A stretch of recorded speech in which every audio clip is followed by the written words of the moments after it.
साथियों, welcome to the new स्टेपन coaching centre. है ना? तो आप सभी को आज बताने जा रहे कौन चीज के बारे में, स्क्वायर से कुछ संबंधित चीजें और किसी भी पूर्णांक का पावर, यानी उस पर जो पावर दिया जाता है उसका क्या मतलब होता है ना?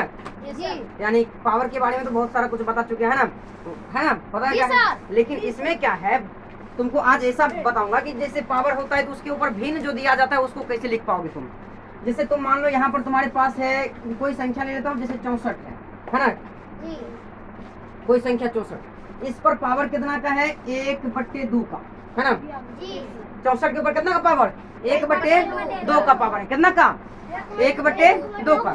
तो इस पावर इस तरह से लिखा है, लेकिन आप सबको जो नॉर्मल बताया गया है, जैसे कितना है? 4 है। कितना है? 4। तो इस पर अगर 2 पावर है तो कितना लिखते हो इसको? 16। कितना लिखते हो इसको? 16। उसी प्रकार जैसे ये संख्या है 64 और 64 पर 1/2 पावर है, तो इसको कैसे लिखोगे? ये जानना जरूरी है ना? तो इसी के बारे में जानते हैं। तो अब हमारे पास देखो कि 64 पर पावर कितना है? 1/2। लेकिन ये 64 है ना, यह जो संख्या है यह कौन सा है? एक पूर्ण वर्ग संख्या है ना? यानी कि ए इसको लिख सकते हैं। जैसे ए हो गया, ए पर पावर जो होता है ना m/n होता है। कितना होता है? m/n। ये ट्रिक है इसके लिए। जैसे a पर पावर m/n यानी m/n होता है। तो यहाँ क्या होता है, इसको लिखा कैसे जाता है? तो इसको लिखा जाता है a पर पावर जो m है ना, यहाँ n को लिखा जाता है। किसको लिखा जाता है? n को। और यहाँ जो पावर होता है a होता है ना, और यहाँ जो m है इसको पावर में ही छोड़ दिया जाता है।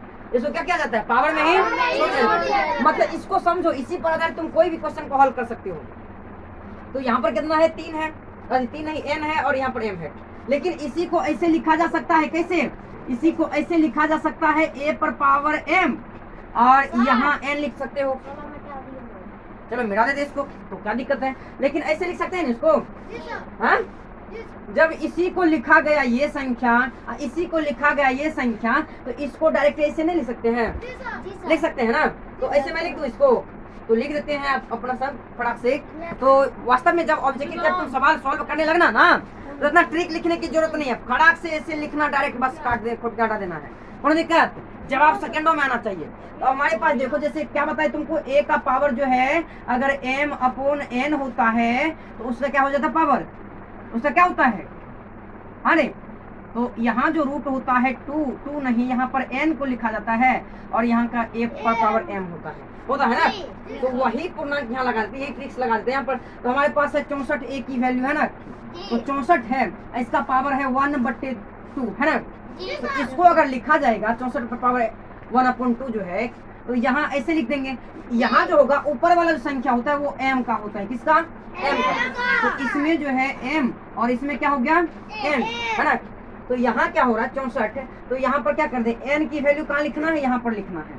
तो n की वैल्यू कितना है? n की वैल्यू है 2, तो यहाँ 2 लगा देते हैं। कोई दिक्कत नहीं। तो अब यहाँ पर m की वैल्यू कितना है? m का वैल्यू है 1। तो यहाँ पर लेकिन 64 होगा ना, a का वैल्यू तो लिखना पड़ेगा। और फिर कितना होगा?